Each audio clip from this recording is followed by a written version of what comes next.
If you imagine the human body as a vehicle, it's a car, and imagine us, souls, came down from heaven, and we have all these vehicles.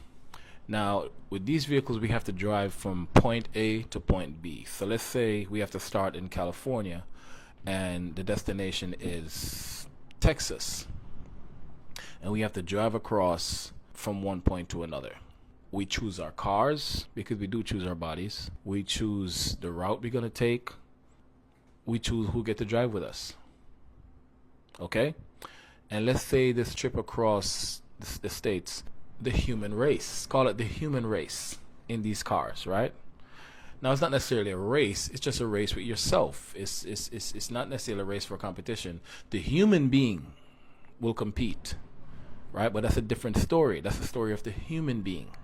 Okay?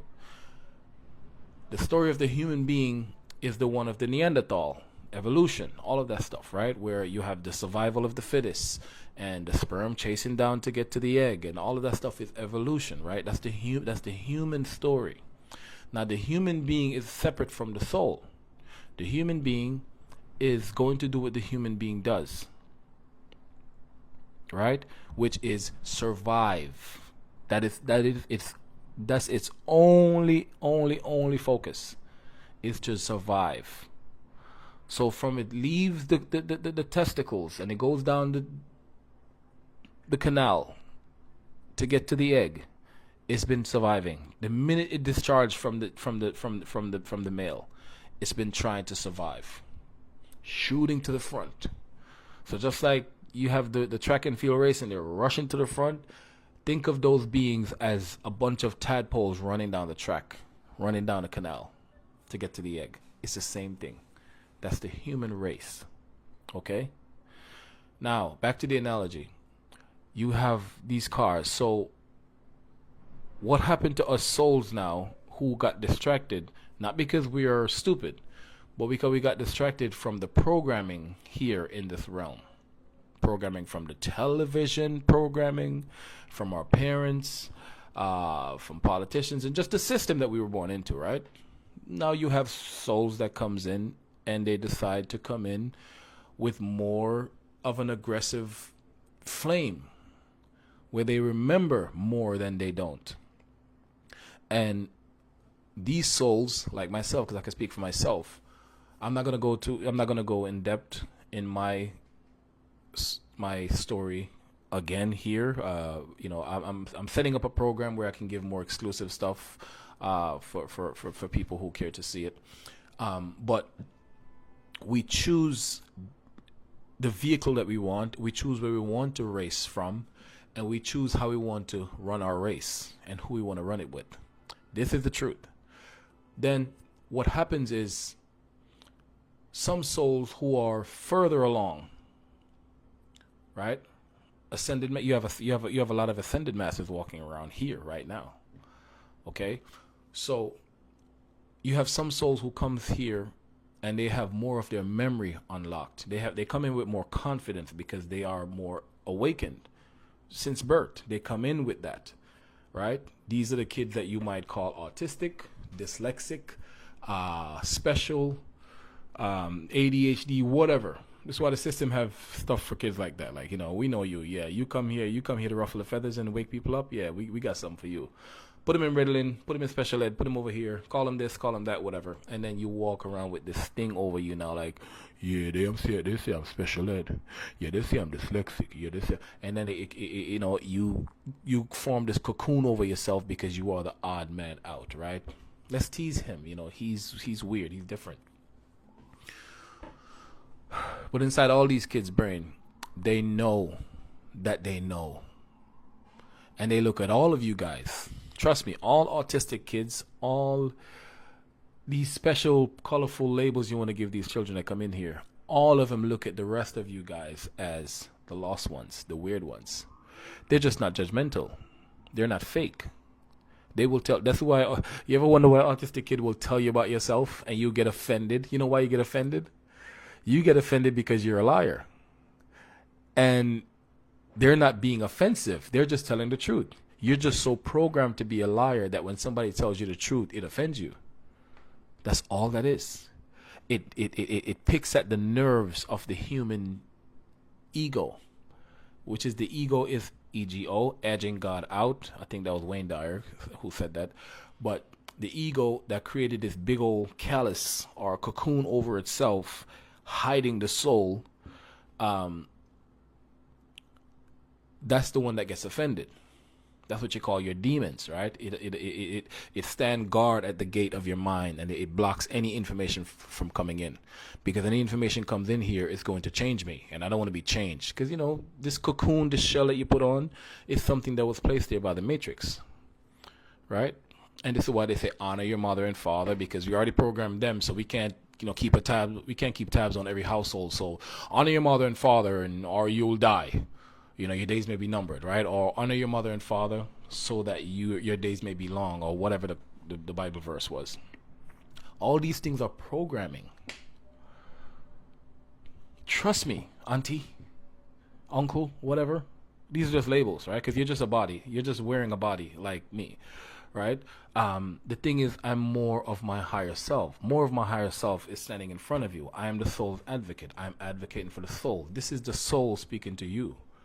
Now, if I'm a soul speaking to you, corpse, your body, you're not going to receive me, because you think I'm talking to you personally. I'm offending you. I'm talking about how big your nose is. That's exactly how that registered to you. It's as if I'm talking about how big your nose is, or how gray your hair is getting, or how fat you got, or whatever. Okay? These offensive words. They're words. A bunch of noise is coming out of my voice box. Facilitated by my breath. Right? And formulated with my teeth and tongue and my lips.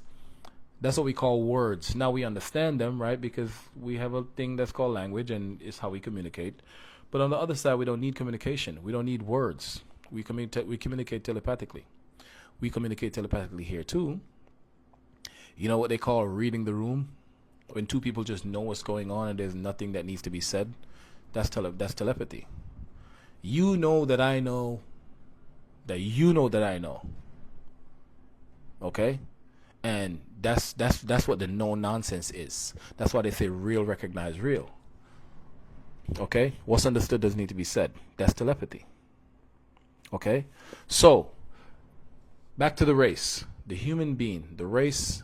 Now, what happens is we are getting caught up into the race.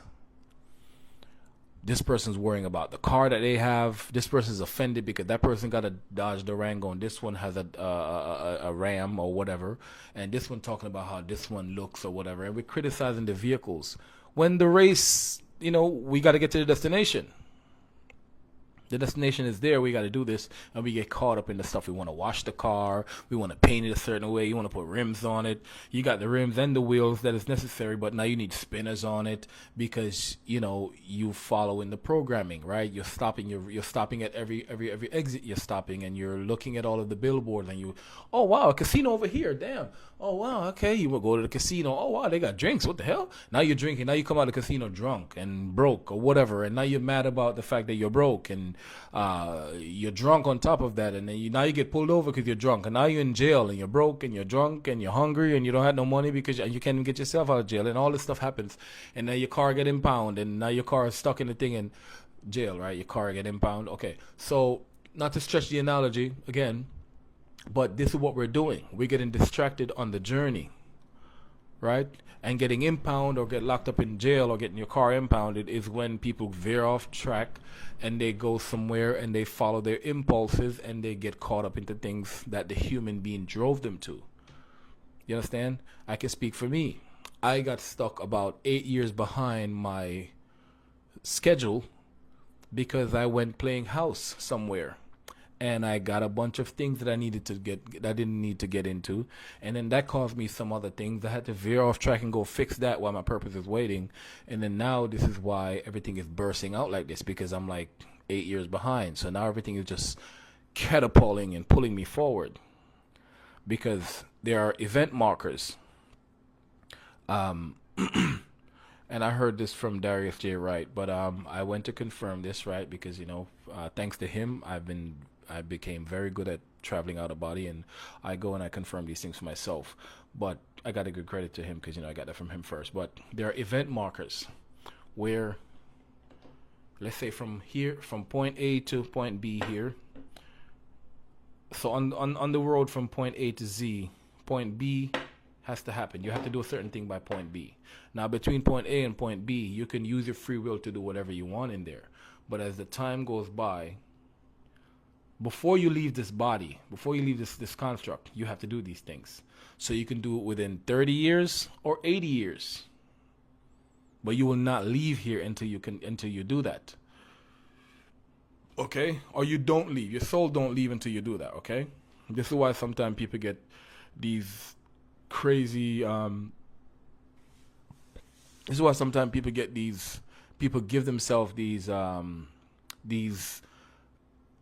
pivotal things to stop them in their tracks. You might give yourself a certain illness, or you might park yourself for a few months because you have to sit with self. This is why sometimes you might lose all your money. You might lose your money in a divorce, or you might crash and somebody sues you, or whatever. Something will happen to slow you down if you're going too far off track. But you're the one doing that. You're the one stopping yourself and slowing yourself down. Okay? There are many souls that do these things to themselves, right? And you throw yourself off track. And the fact that you have free will, you can pussyfoot around for 3 years. If you were supposed to do this in the next 5 years anyway, you can pussyfoot around. But by the time you get close to point B, if you move to Mexico because you fell in love with a pretty girl you met in somewhere in Calabasas, and you move there with her, something's gonna happen to pull your ass back over here. You cannot bypass. You have to do it, right? So, and when that happens, you're gonna get catapulted to the next level fast because you were so far off track. So anyway, now you get the point. The analogy is we get caught up into the car and what the car looks like and all these things, and really and truly, we choose the vehicles that we choose. Some of us choose beautiful bodies, what we call beautiful bodies. Some of us choose not so appealing, physically appealing bodies. We choose those bodies on purpose for a reason. And the next video, I'm gonna use my kids' game. My kids has a game, and they watch these Hot Wheels.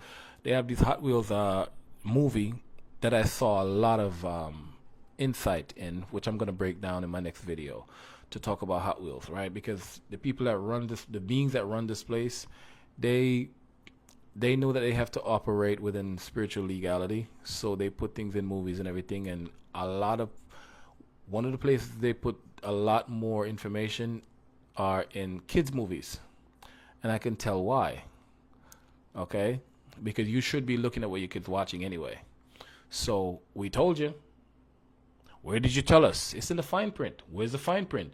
Your kids' movies. It's in your house. There's no way you shouldn't be watching what your kids are watching, because they tell you that they tell you that in the opening credits.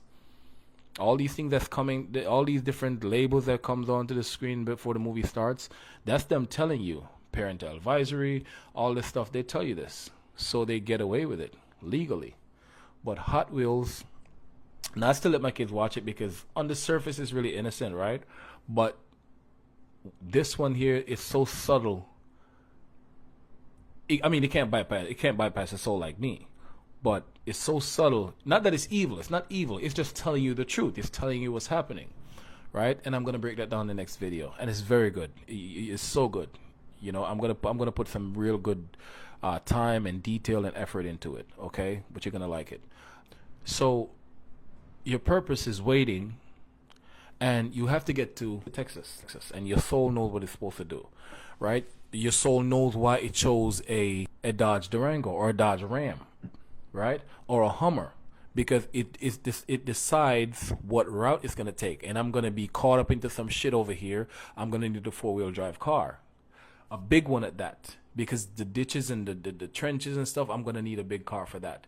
Or if you want to get a nice little sports car because you come down, you want to be taken care of. You live 13 lifetimes on Earth already, and you suffered in the first 10, and in the past 3 you've been coming here to learn spiritual enlightenment. And this time around, you've been enlightened and everything, and You just decide, you know what? I go down this time, and I just want to be pretty. I want to be taken care of. I want to marry a rich guy, and I just want to drive a nice car, and do makeup every day, and just be beautiful. That's a lot of people's purpose here. You ever heard of the dumb blonde? That's a real thing. That's a soul choosing to come in here to have an easy life, an easy time. Some souls come here to do that. Some souls come here to have my 600-pound lifestyle. That's a soul's decision to come in here and learn that. They were a fitness person in the last life, or they were a monk, or whatever it is, and they say, you know what? I want to go in. I want to just eat. I want to eat whatever I want to eat. I want to eat buckets of fried chicken and ice cream, and I don't want to watch my diet. I don't want to do any of that stuff. And they choose to come in and do that. And some of them choose to come in and do that, and then on top of that, they chose to reverse that and become an inspiration for people who are stuck doing that. So, you know, you might come and decide to gain 600 pounds and then lose it and then document the whole thing and then show people that they could do it. Right? Okay, and then a soul from the other side chose to come in a family that have those bad eating habits because they're going to learn how to be a fat person, right? So you have to come into a house that has no structure, no discipline, no nothing. It's just eating. Eating is what they do, right? And the soul chose that. So now, back to the analogy. That is a soul on the other side, flying around. You and your soul team or your guides flying around or looking around, because you ain't got to fly around. But sometimes you come and fly down, because I came down a few times, you know, checking out my mother before I went into her stomach. My mom and my dad. I came down. We checked on her. You know, when it was time to go in, we did all of that. Okay, and and sometimes when the parent is not ready, the soul won't go in yet. These are things that I could break down in another video, but I'm not gonna go too much into that. But we chose every single thing. So now imagine Earth as this big parking garage, which is what I'm going to break down next in the Hot Wheels video. Earth is a big parking garage, or they call it in Hot Wheels the ultimate garage, right? That's Earth. That's here, the ultimate garage, right? Imagine Earth is the ultimate garage, and all these cars are there. And before we come down, we pick our cars and how we're going to run the race, the human race. And when we come down here, the people who get distracted are the ones who get caught up on the cars, caught up on how this car is clean and how you want to keep this car clean. You want to put on the rims. Now you got the rims on it. Now you not only need wheels, because the car needs wheels, but you need to have big wheels. Not only big wheels, you want big shiny wheels. Wow, they're big and shiny. What else? Can we make them spin? They do spin their wheels. No, but can I have them spinning when I stop? You get spinners and all this stuff. You see, and then the human ego just goes all the way down, right? It is constantly chasing. Okay, it's an animal. Okay, it's the human being don't behave. It is behaved upon. And if somebody can program you to forget soul, and teach you how to chase something and please the human being and chase pleasure, you will fall into that trap of chasing pleasure and serving the human being. Okay? The human being, in the Bible, it says the older shall serve the younger. The oldest was Esau, and he's supposed to serve Jacob. Jacob came out last. The human being is supposed to serve the soul. The soul's not supposed to be sitting here suffering for the human being's Neanderthal decisions. That's why we have so much trouble in the world. Okay? I'll catch you on the next video.